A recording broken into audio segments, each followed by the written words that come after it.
Tonight on All In. Hands up! Don't shoot!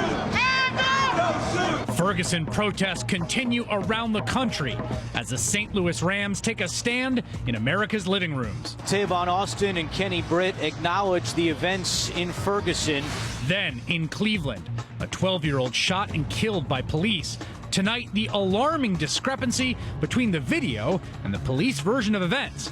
Plus, Janae Rice tells her side of the story. I asked him after I saw it, why did you just leave me there like that? He was terrified. And a turkey was spared, but a career on the Hill was not. Turkeys don't have the best looking heads. Why the Obama girls are right about pardoning a turkey. You walked up? All In starts right now. Good evening from New York. I'm Chris Hayes. This afternoon, President Obama met with civil rights leaders, law enforcement, and other officials to discuss how to repair the relationship between police and communities of color, following the announcement by St. Louis County Prosecutor Bob McCullough 1 week ago that a grand jury would not indict former Ferguson police officer Darren Wilson in the killing of unarmed teenager Michael Brown on August 9th, setting off a ongoing wave of protest across the country. Ferguson laid bare a problem that is not unique to St. Louis or that area, and is not unique to our time. And that is a simmering distrust that exists between too many police departments and too many communities of color. The sense that in a country where one of our basic principles, perhaps the most important principle, is equality under the law, that too many individuals, particularly young people of color, do not feel as if they are being treated fairly. The president is proposing to spend $263 million on resources and training for law enforcement, including $75 million that would go toward the purchase of 50,000 lapel-mounted body cameras for officers to wear on the job. White House also said today the federal government will overhaul programs to dispense military equipment to local police departments. Programs that led to images like this out of Ferguson. Now, the president stopped short of calling for those programs to be ended, as many critics have called for. Also today, the 16-person Ferguson Commission, selected by Missouri Governor Jay Nixon, met for the first time to discuss how to address the social and economic factors that contributed to the outpouring of anger following Brown's killing, with input from the community. Who polices the police? Who? I don't believe a damn thing that they're saying. I can find a damn lie in everything that they have said. A damn lie. The president was not the only administration official focused on the aftermath of Ferguson today on this first day back from the holiday. This evening in Atlanta, Attorney General Eric Holder kicked off a series of meetings he's attending around the country to discuss the fraught relationship between police and some of the communities they police. Over the long Thanksgiving weekend, protesters all across the nation made sure that Ferguson and the county prosecutor's grand jury's decision not to indict did not disappear into the holiday ether. Today, as part of the Hands Up Walkout protests in more than 30 cities, protesters lay down the middle of the street, diverted traffic in Harvard Square near Boston.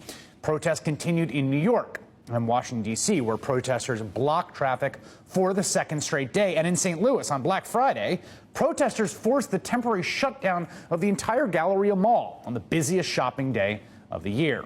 But perhaps the single most visible act of protest and the most instantly iconic and controversial took place on Sunday, when millions of American football viewers saw this.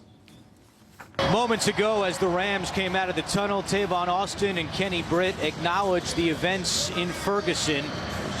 And then they were joined by the rest of the receiving corps as they ran out onto the field.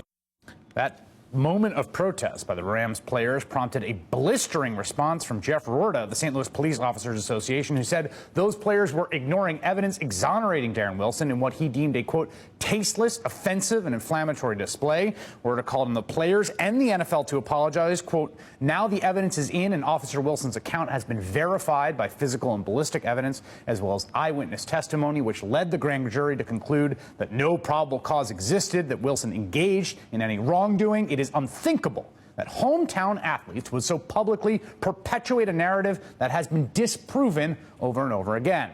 It's worth noting that nothing presented to the grand jury disproved the contention that Michael Brown had his hands up when killed. Numerous eyewitnesses testified before the grand jury he did in fact have his hands up, and ballistic evidence doesn't say one way or the other. That said, St. Louis police met with the Rams today. It appears that they will not get an apology from the NFL, which said in a statement, quote, we respect and understand the concerns of all individuals who've expressed views on this tragic situation.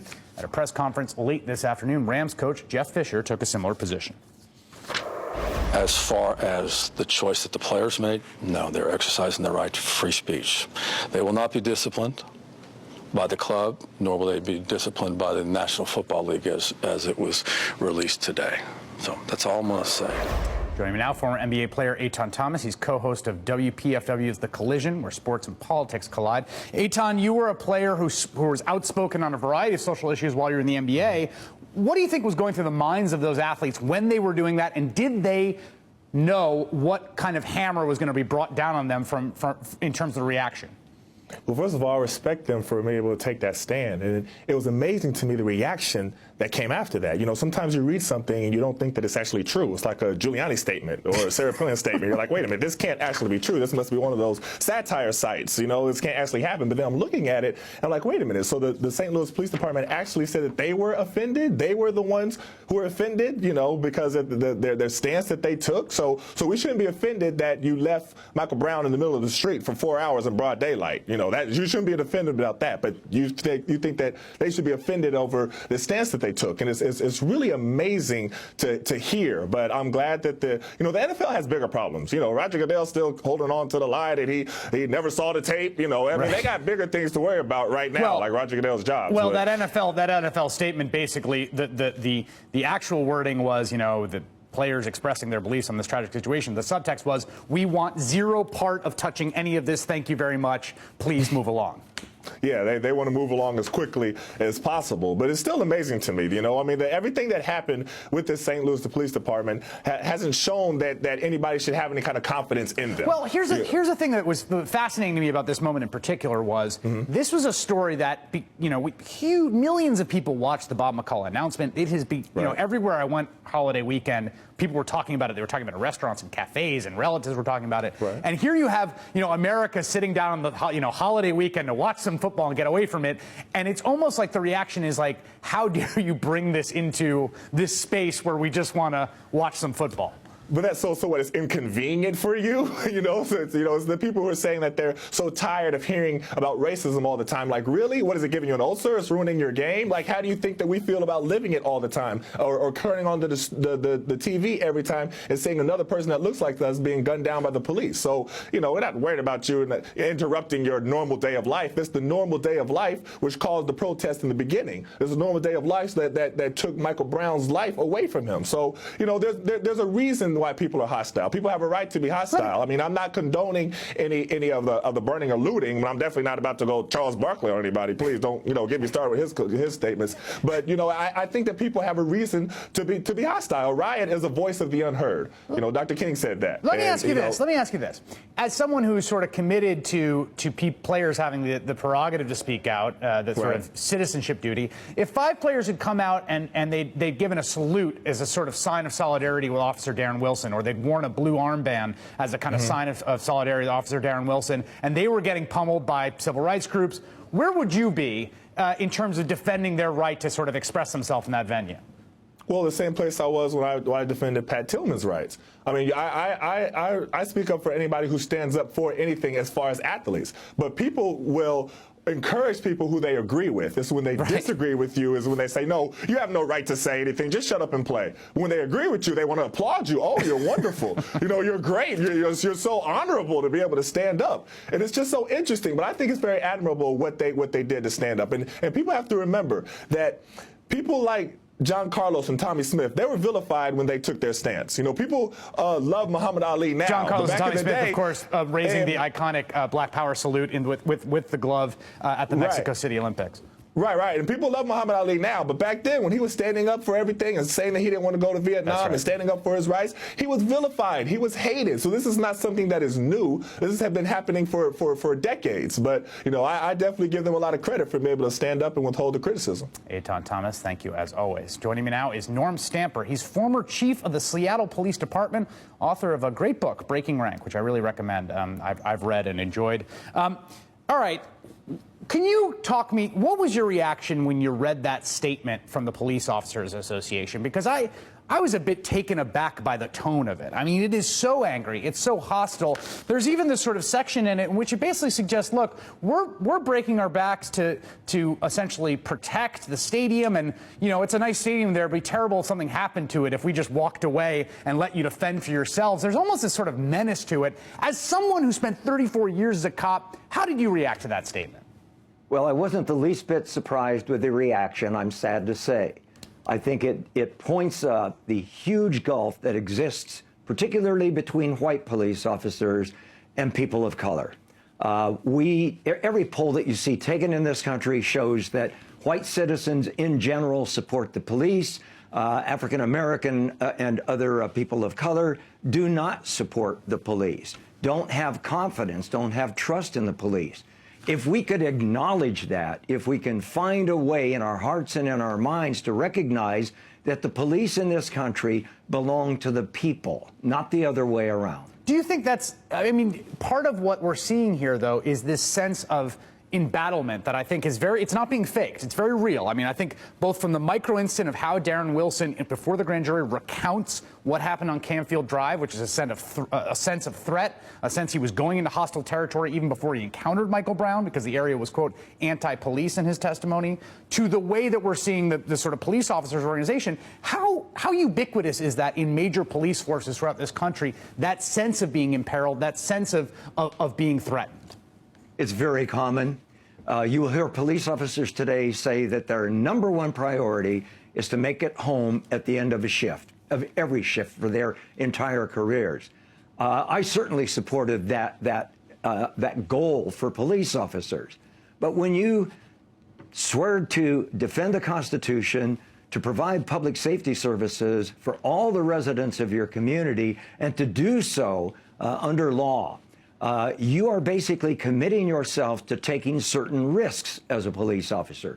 We need to do everything we can in equipment and training and in leadership to ensure that our police officers are safe as that work can be made. But we also need to, I think, create an atmosphere within the community and the police that the community and the police are involved in a partnership. And that partnership requires the community to be at the table when policies and procedures are set, to participate in the training, to participate certainly in citizen oversight of police activities. There's also this dynamic at play, I think, in which I'm seeing a lot of people refer to Michael Brown as a thug, the people that set fires or looted as thugs. There was this statement from Jeff Rorta. I'd remind the NFL and their players, it is not the violent thugs burning down the buildings that buy their advertisers' products. It's cops and the good people of St. Louis and other NFL towns that do. You know, it strikes me that there's a distinction between the act of a person and what that person essentially is. And I understand as a police officer, that's a really hard distinction to make in the moment when someone's threatening you or you're called upon to answer a case. But it seems crucial to sort of, for good policing, to make that distinction.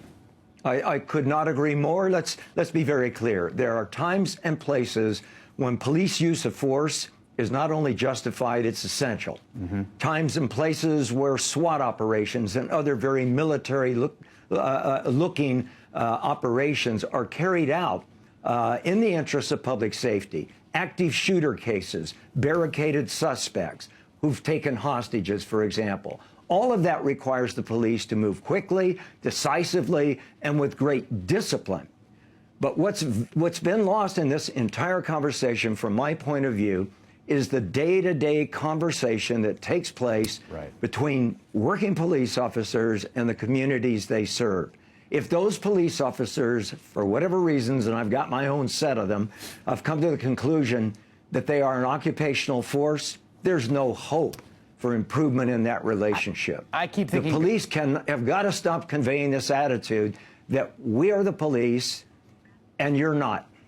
I keep thinking about this moment in the grand jury testimony when the attorneys ask Officer Wilson if he knew the two people approaching him, and he says, no, I'd never seen him before. And I keep thinking about, what if he did? What if he'd been around there enough they knew, and it was Big Mike and Dorian? And, well, look, and how that interaction would have gone down if it wasn't an interaction between strangers. Norm Stamper, former chief of police for Seattle, author of the great book Breaking Rank, thank you so much.